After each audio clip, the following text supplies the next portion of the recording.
Evening, everyone. Thank you so much for coming and for joining us tonight. I'm really excited to have this event and to see what a wonderful sort of a mix of a crowd we have tonight. And we have, as you can see, plenty of cameras recording this event, so should be interesting. I want to say just a few words about the event itself. It's certainly in a very important topic tonight. Many would say it's maybe the greatest challenge of our times, in fact, to look at climate change and not only look at it, but really do something about it. So we will hear more about the politics of causes, impacts, and solutions to climate change tonight. I'm Henrik Schatzinger, and I'm co-director of the Center for Politics and the People, along with my co-director, Dr. Brian Smith, is sitting in the audience tonight. This event is not only co-sponsored by the CPP, but also by Ripon Sustainability. And so I'd like to thank Dr. Rezničková and her team for helping us organizing this event tonight. She will say a few words and then I will continue. Thank you, Henrik. And I would like to say this is a timely event, not only because of the topic itself, but also when I came here a year and a half ago, I have emailed Henrik and said, we should do something together. So a year and a half later, here we are doing something together. So intersections, politics, and sustainability, how wonderful. In the past year, we have seen a number of IPCC reports about climate change, about the great decrease in biodiversity over the past several decades, and about the threat that climate change poses to agriculture as our agricultural systems are also leading to accelerating climate change. All these big problems have implications for humanity and for our place on our planet. I have been very impressed with Ripon College in trying to tackle these efforts. Ripon College has some history thinking about sustainability. We had faculty, staff, and students participate in these efforts.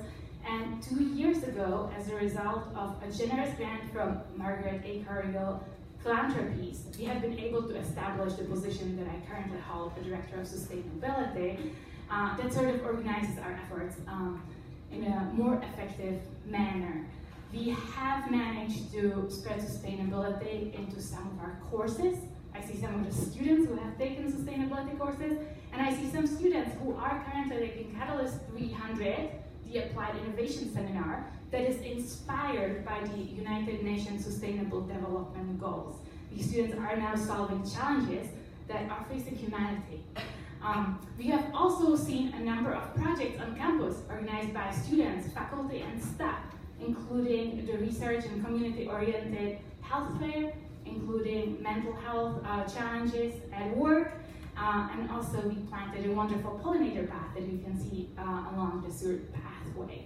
So we're hoping that these efforts can continue, that we can institutionalize them, and we have just begun so that we have a great future ahead of us. So I'll stop here now. All right. Yeah, thank you very much, Alice. I will just say a very few words about the CPP again. You can see, feel free to connect with us on social media. Over the last year, we have kind of really grown, by a lot, and so we want to continue that, and so you can certainly see on Facebook and Twitter, we are very active. Let me also say a few words about today's topic.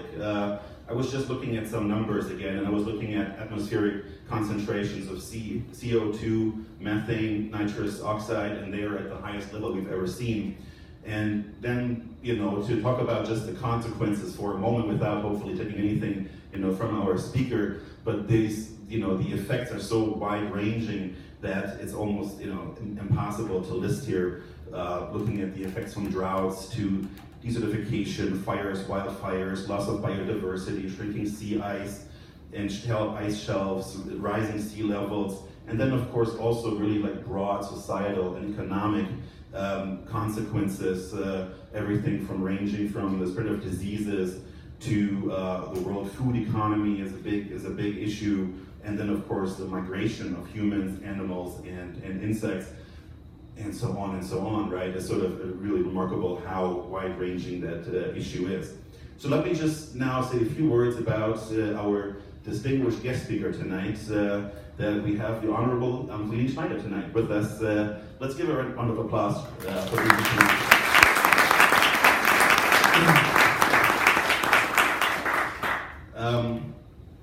Fee Schneider just participated in the excellent Freeland Film Festival in Green Lake over the weekend, and we're now lucky to welcome her. I just got the brochure from this year's event, and I just noticed that this will continue, and next year we'll have another Green Lake or another Freeland Film Festival coming, and so I hope this is just sort of a remarkable also opportunity for the community to really attend these great films and discussions surrounding those. And so I want to also thank Evelyn Gelster from Freeland USA for helping us make tonight's event possible. Going back a little bit to your life and biography, Fee Schneider was the first woman elected into the U.S. House of Representatives from Rhode Island and the first Republican representative to serve Rhode Island for more than 40 years. She served 5 terms in Congress from 1980 to 1990, and she is known as a leader in climate, energy, and environmental policy. Some of her accomplishments include introducing the first appliance efficiency standards, the Demand Side Management Act, and I think maybe most importantly, the Global Warming Prevention Act of 1989. So before you came, I did my homework and I actually looked up the content of that bill to see sort of what was actually in there, and I saw that you were way ahead of your time when you introduced that bill. I think you could talk about this yourself, right? At that time, people, I think, were pretty much like, oh, we have to worry about this, and this is not so important, and so on. So we have made some strides towards it, but there's still ways to go. But it was kind of remarkable to see that many of the issues people are touching on today were already in that bill that you were working on and introduced. So looking at your life a little bit, Claudine studied at Rosemont College and the University of Barcelona in Spain.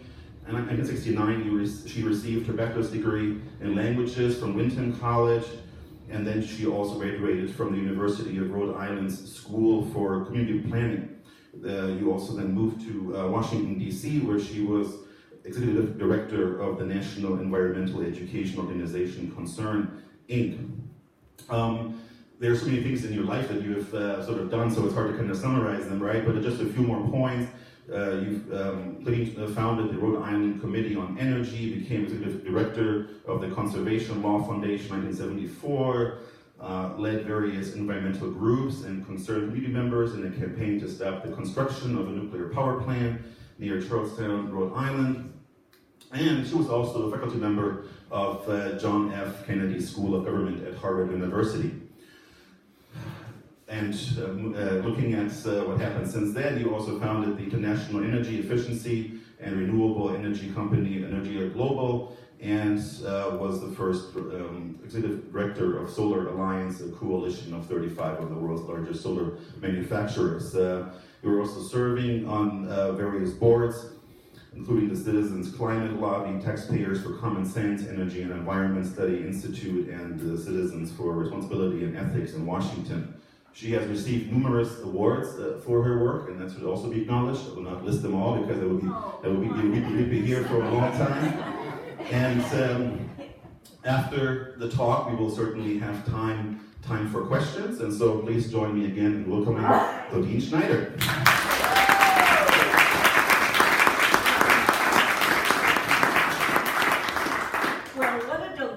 To be with all of you this evening, and I'm particularly enthused about the topic. You may have gotten a little insight from that bio that yes, this is a subject that I am incredibly impassioned about. And when I spoke first with Alice, she said, well, give me a topic for your speech. I said, well, I don't do custom speeches. I mean, standard speeches. I do custom depending on who's going to be in the audience.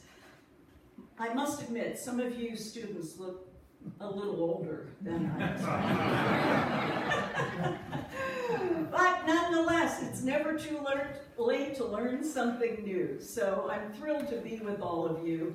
And I came here from Boulder, Colorado, flew in to the Madison airport, and when I arrived, I ran into the ladies' room and washed my hands and was looking for some paper towel, and instead they had one of those hot air boxes, you know, where you press the button, and it said, in lipstick was written, "For a word from your congressman, press here." And I thought, oh good, they didn't put congresswoman or anything like that there. So, at any rate, I'm here to talk to you about climate change. And when I first offered a title to Alice, I said, why don't we make the title, Why You Should Be Freaking Out About Climate Change? And she said, oh, no, Claudine, let's tamp that down a bit.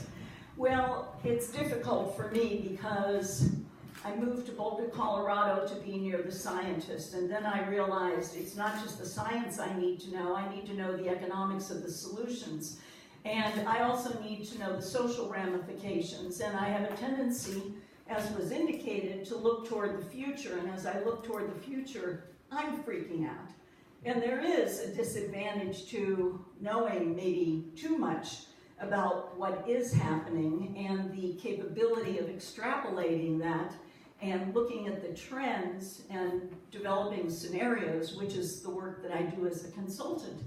So yes, it is a challenge that we need to move very quickly on. So why do we have climate change? What's it all about? Well, when we had the Industrial Revolution, needless to say, it contributed to our economic growth, economic benefits, all kinds of wonderful things.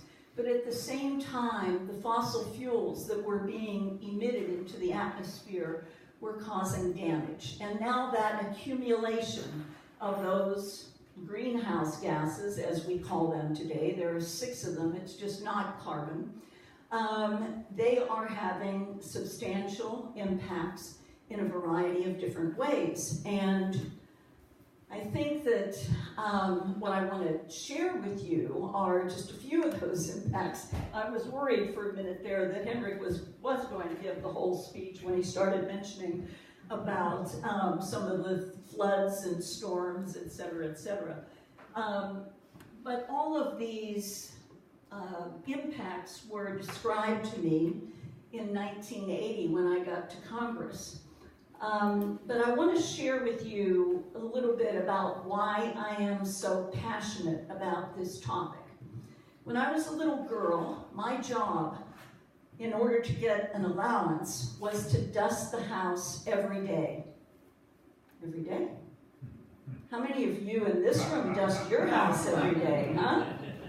Well, we didn't think anything of it until our next door neighbor died of lung cancer, and then another neighbor died of lung cancer, and then my own father died of lung cancer.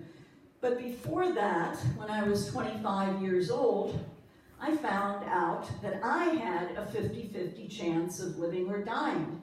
And at 25, I was just about to get married, ready to start a new life, just moving to Rhode Island, and I was so enthusiastic, and suddenly it was like hitting a brick wall, thinking, wait a minute, I can't possibly die, because my parents always told me that we're all on this earth for a purpose, and I hadn't quite figured out what my purpose was yet.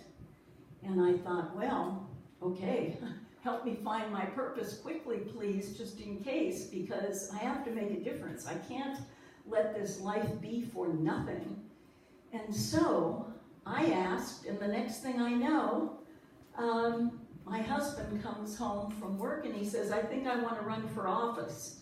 And then shortly thereafter, he comes back and he says, I'm not going to do this, but I think you should run for Congress. And I just laughed and I thought, what, are you kidding me? I hate politics and I'm not interested.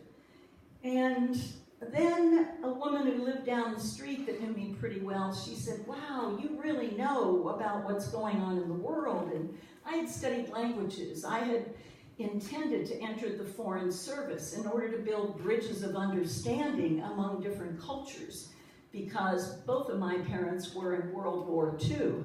My father as an Army guy, and my mom, her family was part of the Belgian underground, and they were hiding American soldiers and hiding Jews. And so I grew up hearing about war, and I thought, I'm going to speak other languages so I can become friends with everybody, build bridges of understanding, and take it from there. But that didn't happen. But when a third person came along and said, you know, I really think you ought to run for Congress. And by the way,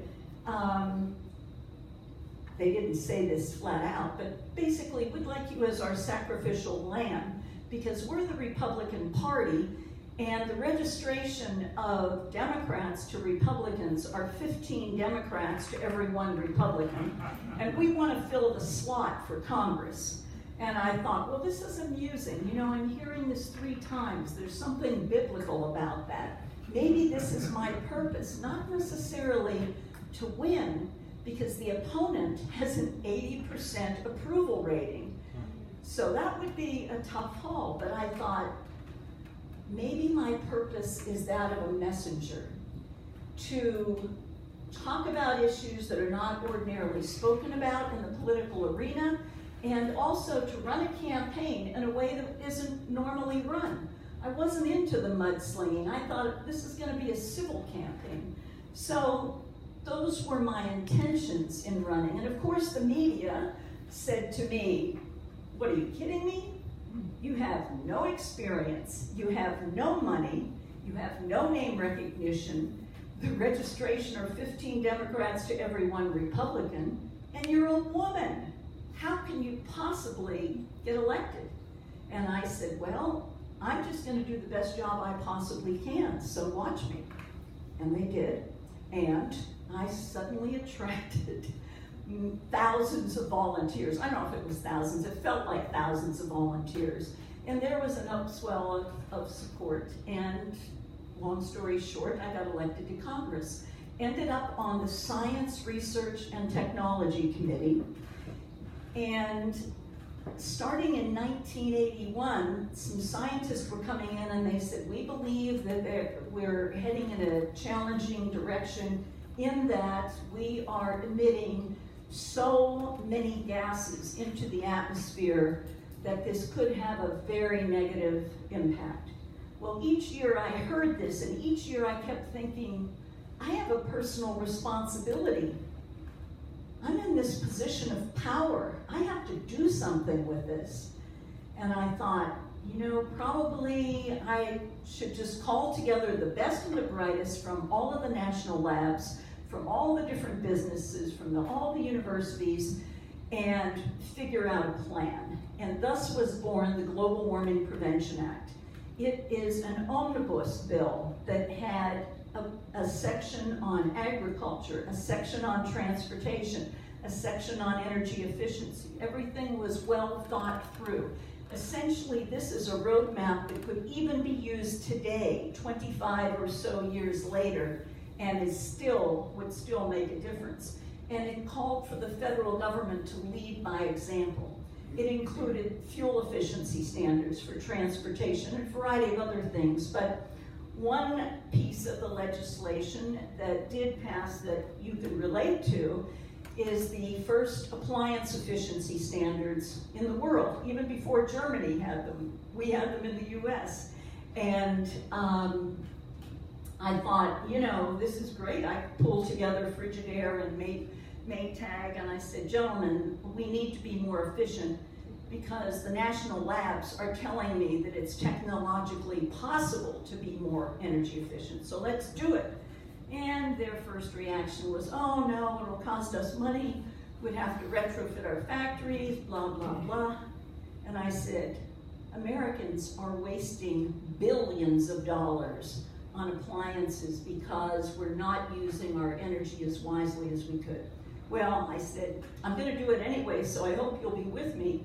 They all came with me, introduced the bill. It passed as a separate piece of the Global Warming Prevention Act. And so now when you go to buy your refrigerator or your TV set and you see an Energy Star rating, at least now you'll know, oh, this one is going to have lower operating cost. This one is more energy efficient. So that was one of the things that came out of it. When I introduced that bill, before I, as they say, dropped it on the floor, I had 140 Democrats and Republicans co-sponsoring my bill. We were not involved in partisan politics as they are today. And I'm happy to say that given the fact that this was such a complex and comprehensive piece of legislation, to get 140 co-sponsors was a pretty big deal. And so other pieces of the bill did pass, but I think what I want to touch on now are some of the different impacts that we have to be looking forward to. I think most of you are somewhat familiar with many of them, such as the forest fires, such as the drought, the erosion that takes place, the mudslide that follows that, the desertification. And then, of course, when you have those mudslides and you have those forest fires, along with that, you get an increase in asthma. The numbers, if you care to do a little paper on that or some research, both in California and in Colorado, where I'm living now, have been dramatically increasing. Lung diseases, heat stroke, a whole broad spectrum of different health impacts that we haven't even put a price tag on as yet. And then with the drought, you get food shortages, and the farm economy suffers significantly. In addition to that, a lot of people have a tendency to forget about the oceans, which we should not forget about because marine life is also impacted by climate change. And I don't know, are any of you by chance scuba divers? One man, two. Okay, well, I have had the good fortune to go to the Great Barrier Reef, and I will say it is one of the wonders of the world. But I saw it before the acidification started happening, and from what people tell me now, I'm afraid I wouldn't want to see it at this point because it would make my heart weep. But many of you may have been to Florida and experienced the red tide. And the red tide is definitely on the increase. My mother ended up with asthma and moved to Florida. And then the red tide, she had to close the windows, go to the emergency room. These are serious health impacts that affect a lot of folks. So the scientists not only told us about the heat, but they also talked about the cold and the economic impact of flight cancellations, of ice storms, of the Arctic thaw. Has a national security ramification because right now the US, Russia, and others are looking at the minerals that are beneath the Arctic. And so this too is putting us in a precarious position. In addition to that, you all know about the rain. Too much of it is also part of what the scientists predicted ages ago. The impact on our infrastructure, whether it be dams or roads or bridges being washed out, those things cost money. And then not only did they mention the erratic weather, but they said extreme weather. So we have been having more tornadoes, and we have been having more hurricanes.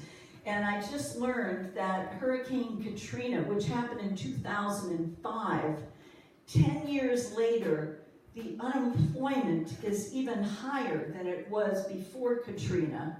And not only that, many of the people who suffered during that storm have been relying on Medicaid to a greater degree. So that's another taxpayer's cost that's going up. These are all the cost of doing nothing on climate change. And that is disastrous. The other element I want to mention are, in terms of impacts, are vector-borne diseases. And probably all of you are familiar with the mosquitoes, the fleas, the ticks. Well, and you probably heard of malaria and West Nile disease and Zika and dengue fever and Lyme disease. These are all on the increase, and the areas geographically where they used to be has now changed in latitude and also in terms of altitude. So you're finding more mosquitoes, you know, in the mountains. So this, needless to say, is all part of the cost. In 2017, they looked at some economic cost of climate change, and they concluded that the damages that had occurred reached $240 billion, and that would be equivalent to providing free tuition for 13 million students at public colleges for 4 years.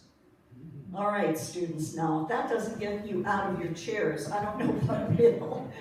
But clearly, the cost of inaction is significant. So what do we do about it? Well, I remember when I first told my staff, I said, look, I'm going to focus on climate change. And they said, oh, Rhode Islanders don't care about climate change. And I said, well, that's my job as a leader, to get them to understand it and to care about it and act on it. And I will say that you know the impacts. They're all around you. They're on the evening news, morning news, every single day. And perhaps you are not as aware of how easy it is for one individual to make a difference. Now, I'm not going to give you the laundry list of things I've done because I'm fulfilling my purpose. And I hope tonight, before all of you go to sleep, you'll hear a lot from me, but think about your purpose. And think, what is your role in this world at this moment in time? And what can you do so that when you do move on, you can say, I left this planet better than I found it. So I'm going to give you a few ideas. One of the things that is the least cost, fastest, easiest thing to do is energy efficiency. That means changing every single light in your home, in your workplace, and make it compact fluorescent or LED. You will save substantial dollars and you'll be reducing pollution significantly. In addition to that, some of the other things that you can do that are no big deal is just stop using plastic. I went to a store this afternoon, bought a little bottle of juice, and the guy wanted to put it in a plastic bag. I said, no plastic, thank you. I am trying to stop using plastic overall. Well, think about Christmas presents. Buy a really attractive shopping bag for your father, for your brother, for your sister, for your friends, and stop using plastic. These are things you can do in your home. Ride a bicycle, walk, take public transportation, and of course electric cars are getting more and more distance capability, and I'm very excited about those. I keep watching them, figuring out that's going to be my next vehicle, so that's pretty exciting. In addition to that, plant a tree. So easy to do, and think of it in terms of gifts. Who needs another thing? You know, what more stuff do we really need? I gave my nephew, through Oxfam, the gift of a chicken to a family in Guatemala. And of course, his parents, first of all, were thinking, where's the chicken? You know, and I said, no, we're not giving it directly to him. He just needs to know that I have made a contribution so that a chicken ends up being able to feed a family in a country that really needs it. Those are just individual things. And I always work on the principle of a pebble in a pond. So if you throw a pebble in a pond, you get that concentric circle. Well, walk around your house and figure out, oh my gosh, this room is cool, we ought to insulate it. Or why don't we put in some double or triple pane windows? This is a really good investment. As a matter of fact, I had been working, as was mentioned, with 35 of the world's largest solar manufacturers, and they said, hey, we ought to put solar on your house since you're the president of our group. And I said, great, let's do it. And they did an energy audit, and they looked at me and my electric bills, and they just laughed, and they said, you don't use any energy. And I said, oh, that, because I don't have lights on all over the place, and I have made my home so energy efficient. And I buy wind power because I wanted to urge the utility company to start putting up some wind turbines. So, what can you do here at the university? And I'm counting on you students that are here to really focus on this, in addition to what you may do in your dorms. There is an organization that a friend of mine found called Second Nature. Second Nature calls on the president of the college or university to sign a formal commitment to lead to reduce greenhouse gases on the college campus. Ripon should be part of this. There are hundreds upon hundreds of colleges across the United States that are part of this effort. Each college needs a plan to do that. So, in addition to that, there is another website I hope you all will take note of called Solve Climate by 2030. And this is also a group of students that are going to be sponsoring major marches throughout the world starting on September 20th, going through the 29th. And every college campus is involved in starting a new initiative. Either it's getting rid of plastic bottles in the canteen and putting in larger bottles of water, or different projects. But you need to find your own individual passion and figure out, what can I do to contribute? Once you get beyond the university, and then you move into going shopping. I went into a store today and I looked around and there were no compact fluorescent light bulbs there. And I thought, well, maybe I'll just bite my tongue this time. But maybe one of you owns one of those small shops, or maybe one of your family members or friends do. Bring it to their attention, because this is an impact that can make a difference. And you may think, oh, small action. Well, let me assure you that the larger corporations are doing mega work. Some of you may have heard that when the president decided we're going to drop out of the Paris Agreement, there were hundreds of corporations that formed this group. We're still in. We're still reducing our greenhouse gases. Well, yours truly, in the early 2000s, helped to get a contract with EPA, and I got on the phone and I started calling Bank of America, HSBC Bank, Pfizer Pharmaceuticals, Target stores. I put together a strategic plan for myself, got on the phone, called the senior VPs, and I said, what are you doing with your greenhouse gases? And it was pretty interesting, because a gentleman from one of the banks said to me, you know we're a bank, right? And I said, yes. And he said, but we don't generate any of those dirty greenhouse gases. And I said, well, wait a minute. Don't you have lights in your banks? Don't you have heating and air conditioning? And he said, yes. And I said, well, it just so happens that you're getting your electricity from a utility that is burning coal. Well, that was his wake-up call. Now, this particular bank is one of the leaders in the financial sector in terms of reducing their greenhouse gases. Target is another great store that is doing that. Staples, the Target store, I understand, in Oak Creek, Wisconsin, has one of the largest solar arrays in all of Wisconsin. So that's a start. I got Target started. Somebody here must have said, let's do solar. But, what about the other stores in Wisconsin? Let's get going on those. All right, other things you can do. Farmers. Everybody needs to support your local farmers. Go to the farmers market. Buy food locally. Buy organic foods. Why? Not only because they're healthier for you, but because they use fewer fertilizers and chemicals, which all require a lot of power to create. And in addition to that, some of you may be familiar with regenerative agriculture, Well, that was included in my bill back in the 1980s. It's no-till, low-till approach. It's also using fewer chemicals and definitely is now seeming to get some traction across the country. And I worked with a nonprofit organization that has focused on what is called on-bill financing.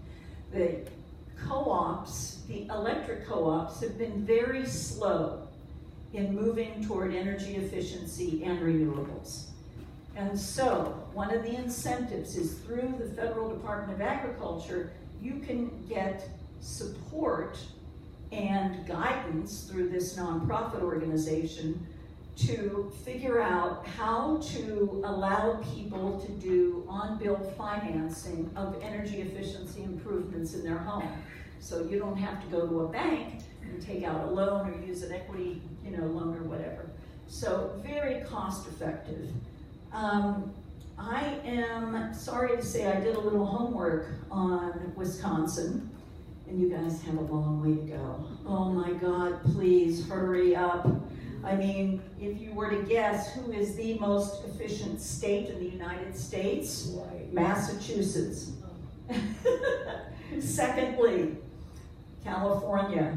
And thirdly, Rhode Island. I preach the gospel there, they got it, they're doing it, they're on it. So Wisconsin is number 15. That's not horrible, but I know you can do a whole lot better. And in terms of your national ranking for solar, somewhere around 37 to 41. So not much investment in solar here. And what I found surprising is that you have 205 solar companies in this state. So that means you're not supporting local businesses. 43 of them are manufacturing firms, 101 of them are installation firms, and 61 are other companies related to solar. So I think it's useful for you to know that over the last 5 years here in Wisconsin, the price of solar has gone down 34%. So I don't know what you're waiting for, but now's the time to make that investment in solar. In terms of wind, you're 24th in the nation, but that means you're only using close to 3%. So not much investment in wind either. So just to give you an idea of how one person can make a difference, this woman that I knew a while ago, when our utility decided they were going to start doing wind, she decided she was going to take it on herself as a volunteer and go to each of the small businesses on the main street and say, how about buying wind? And she basically was selling them wind for the utility company as a volunteer. Now, any one of you retired men or women here can easily take on that task. Any of you students can easily take on that task. There is a great opportunity to make a difference in that arena. So now let me talk a little bit about, well, probably your first question would be, hey Claudine, what happened? In 1988, you had 140 Republicans and Democrats co-sponsoring solutions to climate change. Well, I want to read you something which I think is appropriate for where I am right now. And I am doing some work with a gentleman who was one of the founders of the Ripon Society. And this gentleman, I sent a note to and I said, oh, by the way, I'm going to be speaking at Ripon College. And this is the note he sent. Dear Claudine, I was pleased to learn that you'll be going to Ripon, where the Republican Party was born. Tell your audiences that we are trying to recapture the spirit and the soul of the Republican Party and its commitment to unity, freedom, and equal opportunity, and to free people and free markets. Our message is that the Republican Party is not the ethno-racist tribal personality cult that it has become under Trump, and hopefully we can bring it back to the spirit of Ripon and of Abraham Lincoln. Warm regards. So, I maintain that the people who call themselves Republican at this moment in time, who happen to serve in the US Congress, are not real Republicans, because they do not represent fiscal responsibility, because if they did, we would have been taking all these actions I just shared with you, because the least cost investment now is in energy efficiency. It creates jobs, it makes people more comfortable, and it saves the nation money. They don't really care about the markets, because one minute we're doing tariffs and the next minute we're doing farm subsidies that are different to offset the tariffs. This is a mess. So I also did a little homework in seeing, well, I knew the congressman who used to represent all of you, Tom Petri, and he was a good buddy of mine, and he and I worked together on loads of pieces of legislation. But now, you have a gentleman there, and I read that he has a 100% rating with the American Energy Alliance. But I don't know if you're familiar with who the American Energy Alliance is, but they're the folks who are fighting against electric cars, who are fighting against renewable energy, who are fighting against energy efficiency. And this is not in the best interest of the people. And when Tom Petri and I were working on policies, and other Republicans who happened to have been at that time the swing vote in the US Congress, we only had one question. And that question was, well, wait, is this a Democratic bill or a Republican bill? We didn't ask that. We said, is this bill in the best interest of the American people? That was it.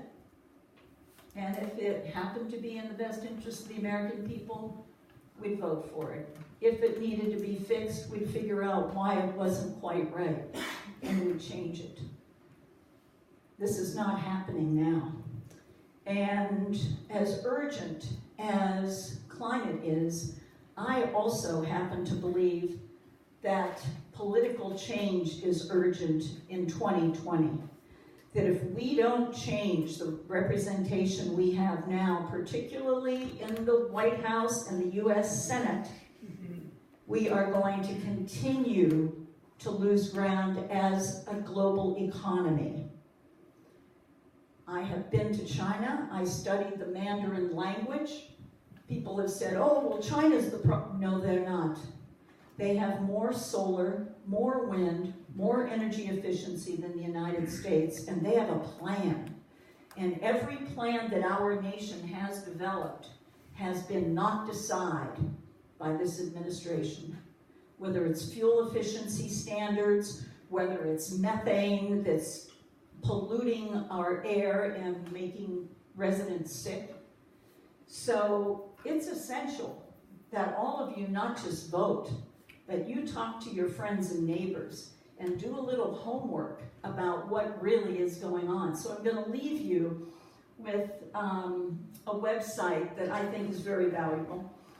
A bunch of us, when we left Congress, we formed this thing called votesmart.org.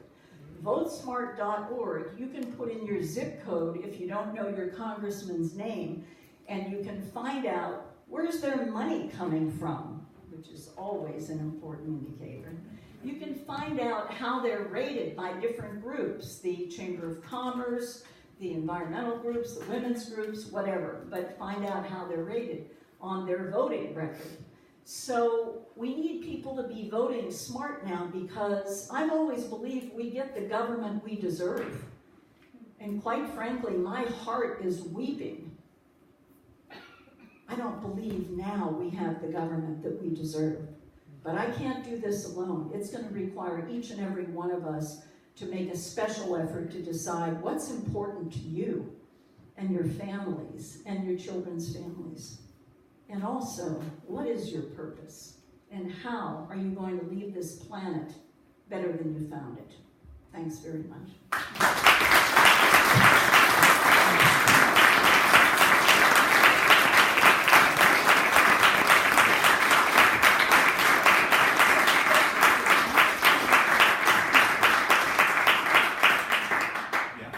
shameless plug for everybody.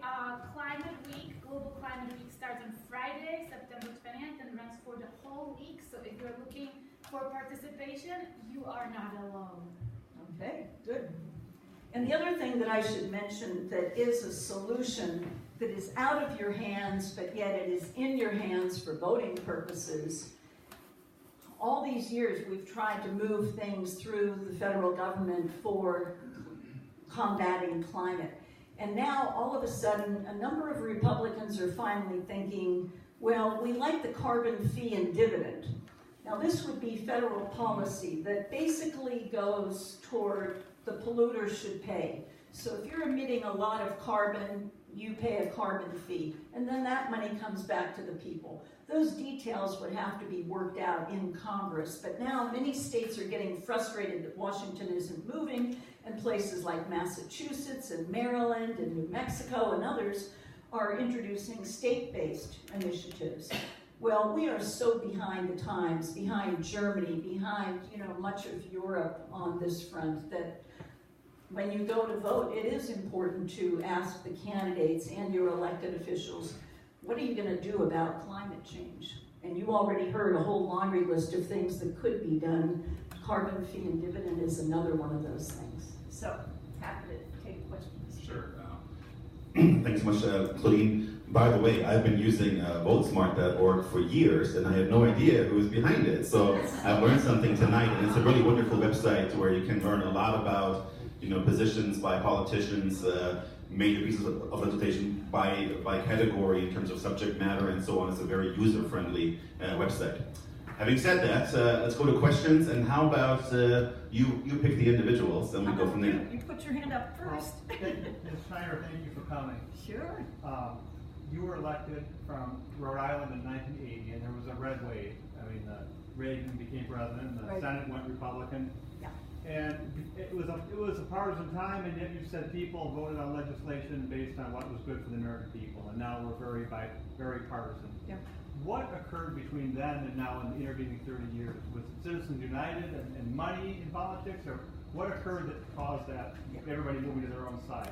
I'll just summarize the question for the cameras. So the question is really what has changed in terms of partisanship, and so basically this move towards this hyper-partisanship where people vote based on party affiliation, not really so much based on content. I will never forget the moment when one of my colleagues came up to me on the floor of the House and he said, come on, Claudine, vote with us, meaning the Republicans on this. Let's win one for the Gipper. And it's like, wait a minute, I'm not here to vote for the President of the United States.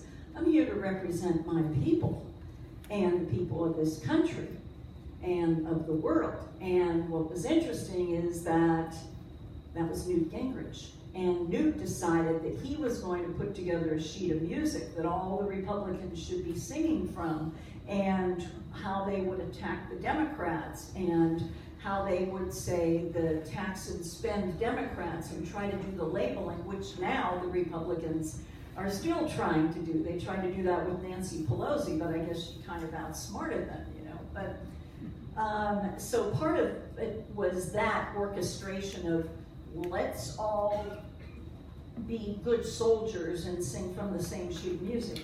In addition to that, though, Citizens United was a major blow to democracy, major blow.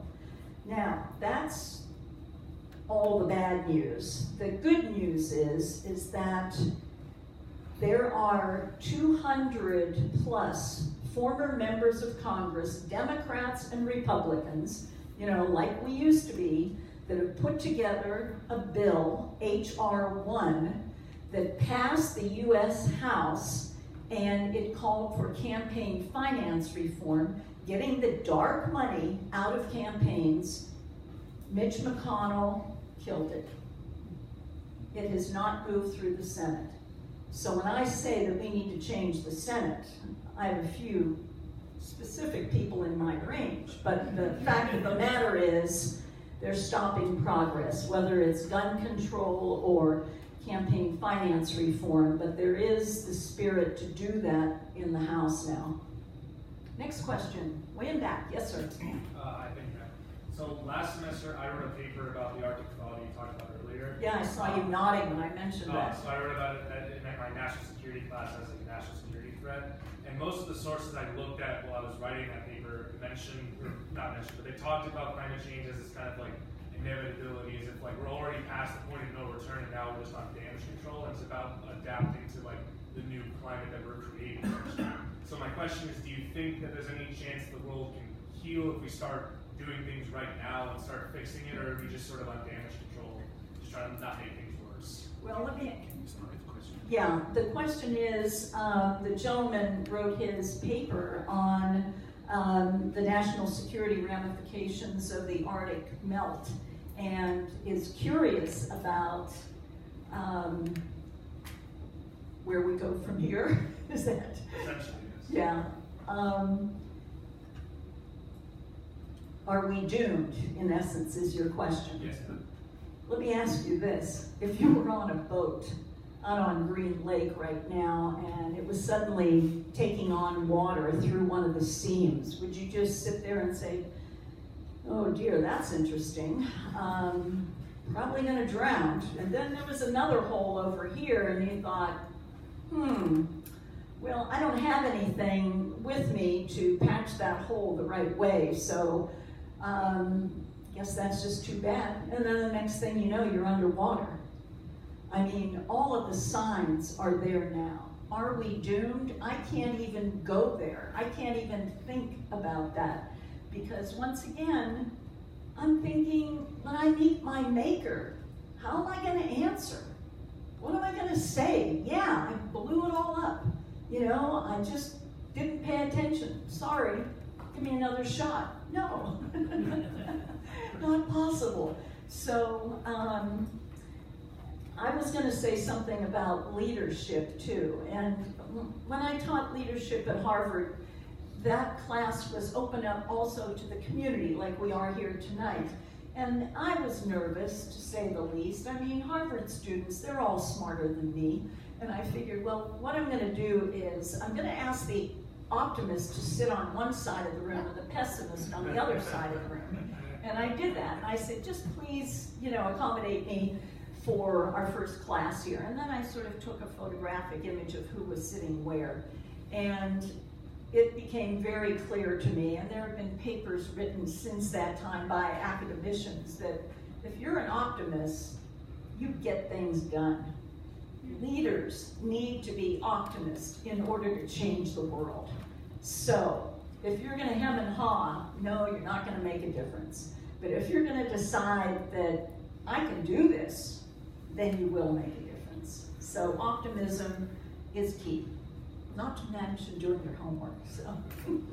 Yes, Evelyn. Hi, I agree that there's too much plastic, and you know, we're all guilty of using it. When I went to Austin a few years ago, my daughter was a student there, I would go into the stores and there was no plastic. They have removed it. Yeah. It's part of their law in the city of Austin to not have plastic anymore. So, you know, the first thing is you go in there, and I don't live there, so I'm not carrying my recycled bags. And they say, well, you can buy it here, although some stores you couldn't buy it at all.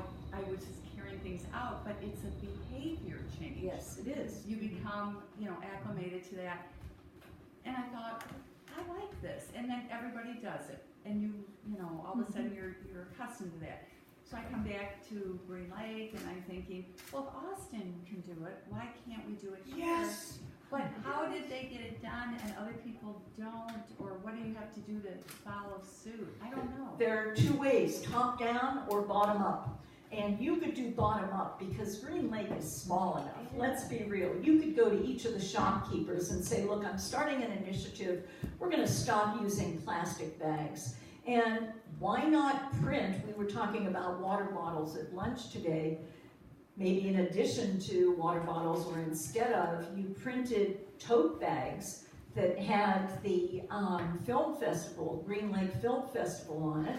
And everybody would use those, and it would be free advertising for Steve and Evelyn's initiative. And so that's the bottom-up approach. And then the top-down approach, you'd have to get the state legislature to pass legislation, or the city council to pass legislation. But somebody in the government locally, maybe the county commissioners. I'm not enough familiar with that, but you could figure it out. Yes? You mentioned the impact of Citizens United, and that's very obvious. I'd like to hear your opinion on two other, what I think are extremely relevant issues that affect our democracy: gerrymandering and the Electoral College. Yeah.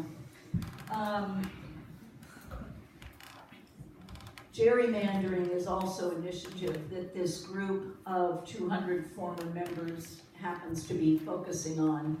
And I would be surprised if we didn't have some legislation move forward on a federal level once we change the Senate.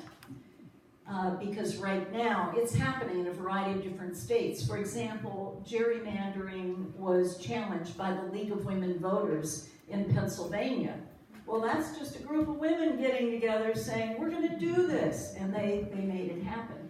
So, that is coming. And the Electoral College. The Electoral College, I really don't know what's going to happen with that. And I don't have an opinion on it. I haven't studied it enough to figure out, well, what do I think is rational? So I'll do a pass. I only believe in speaking about things I really know something about. You, then you. Yeah, so pollution is really profitable, at least in the short term. So how do you as a conservative square that with your desire to be more environmentally friendly? Pollution is not profitable. Not today it isn't, because you are causing harm to your community. Because if, for example, you are fracking, which we have a lot going on in Colorado right now, the local communities are finding very detrimental health effects, particularly in children. And so, is that profitable?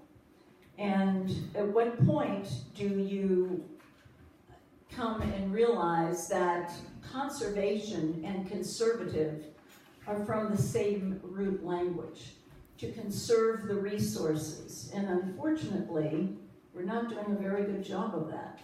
So I think being a fiscal conservative would definitely embrace energy efficiency. It's the least cost option. It's much cheaper than nuclear. It's infinitely cheaper than fracking. So to me, you're not a real conservative unless you are a conservationist and you think in terms of the money you're wasting on energy. Okay? Yes, sir. I'd like to talk about timelines. We have a political system which operates on short-term budgeting, 2, 4, 6-year terms, Yeah. but an immediate payoff if possible for political reasons. But you have a problem going back to the beginning of what we're supposed to be here for, global warming on the street. That has a very long timeline, and furthermore, will probably almost certainly get worse no matter what you do. It's just a matter of how much worse.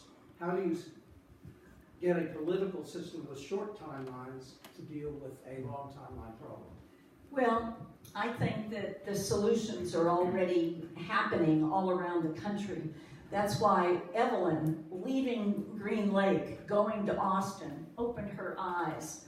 I am blown away at how many people have not really gone beyond a certain circumference. And so you're fortunate that you have a German professor and one from the Czech Republic who can perhaps open your eyes to what's going on in the rest of the world.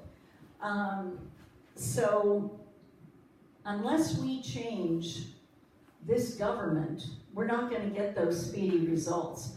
I mean, they even had presidential debates among the Democrats about climate change.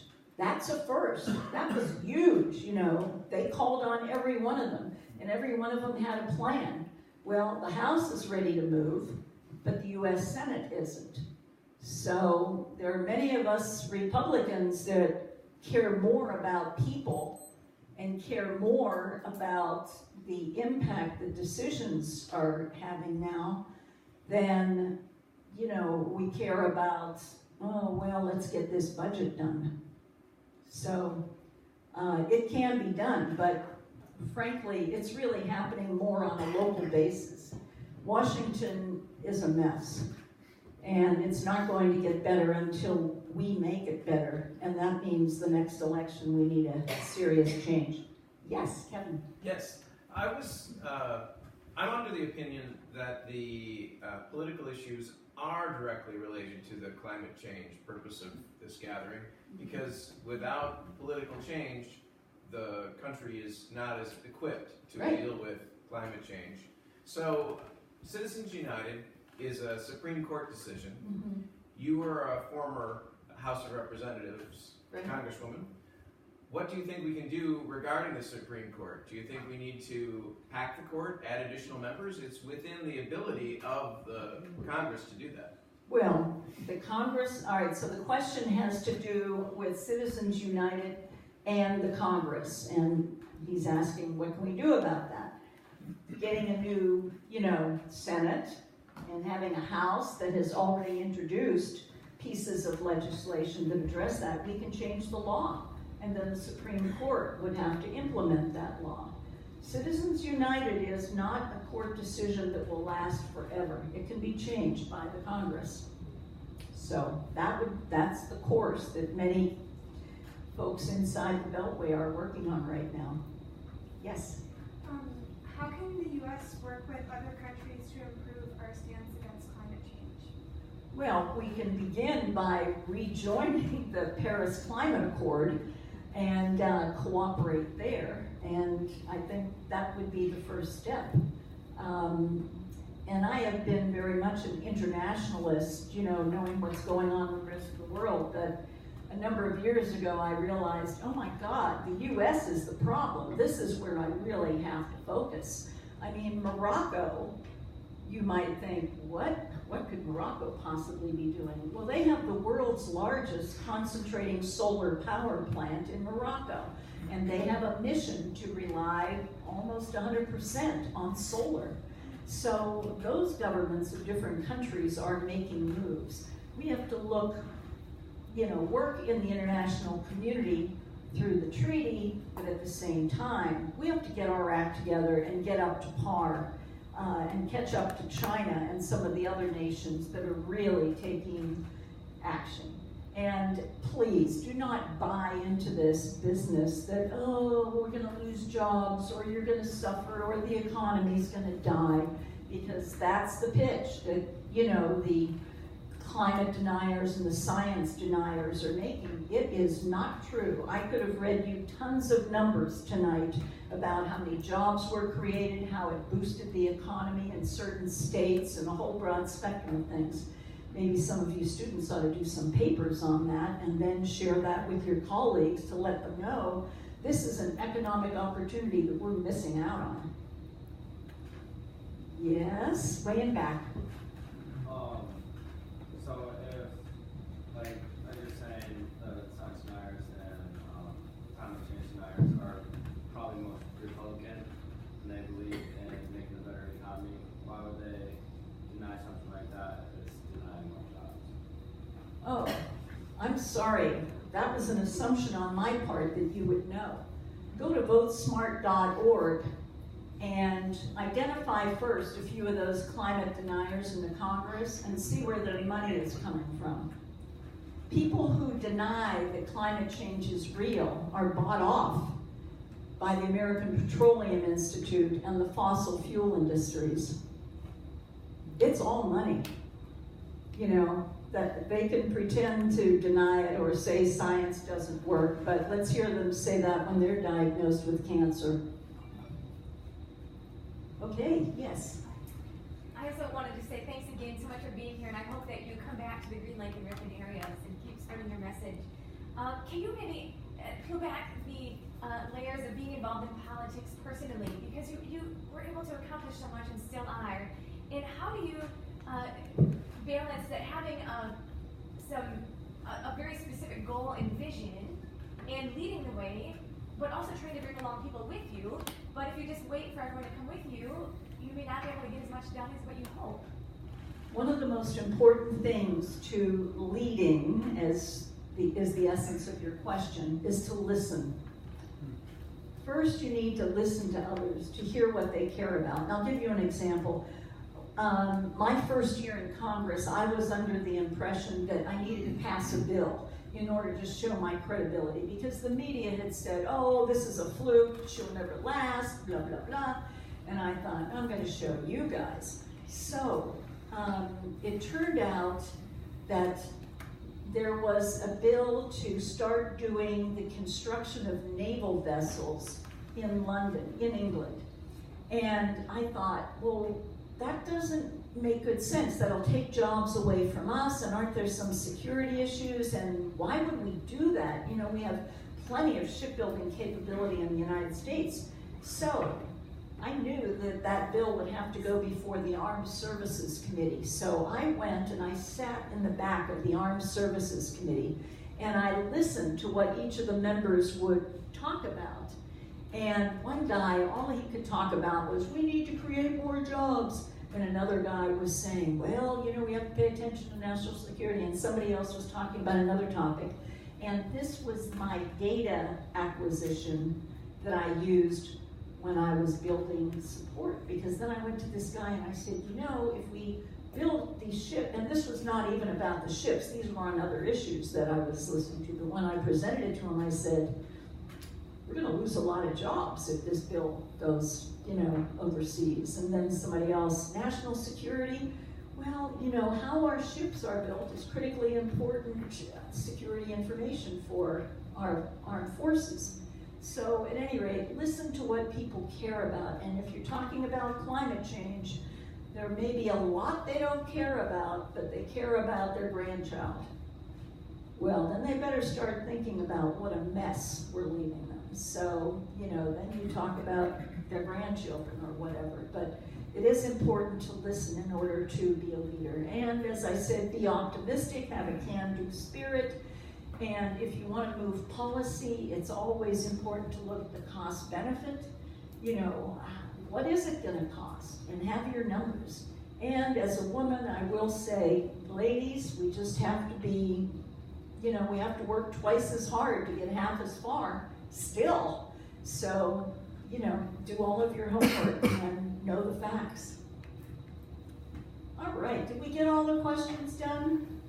Well, I want to thank you all very, very much for coming tonight, for your attentiveness, for your questions. But I'm going to give you an advance thank you for your hard work to, number one, make a difference in this world. Look, those start with your homes, the pebble in the pond, then the community. Maybe when I come back, there won't be any plastic in Green Lake.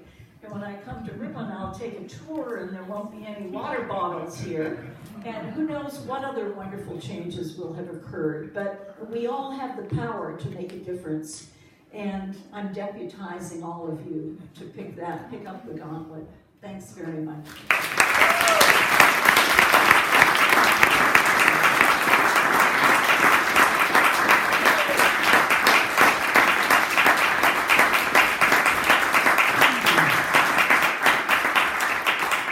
Thank you very much, Claudine. And also thank you for coming and asking really thoughtful questions.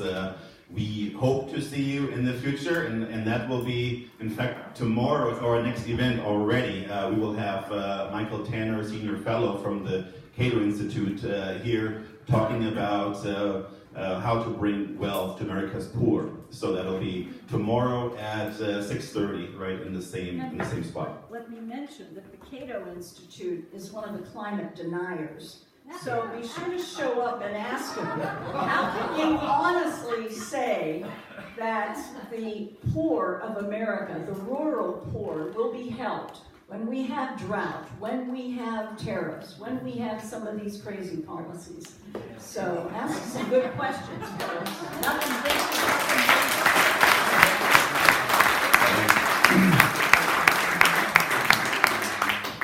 Thanks for that comment, and we will leave it at that, I would say. And so And we'll see you hopefully soon again. Bye-bye.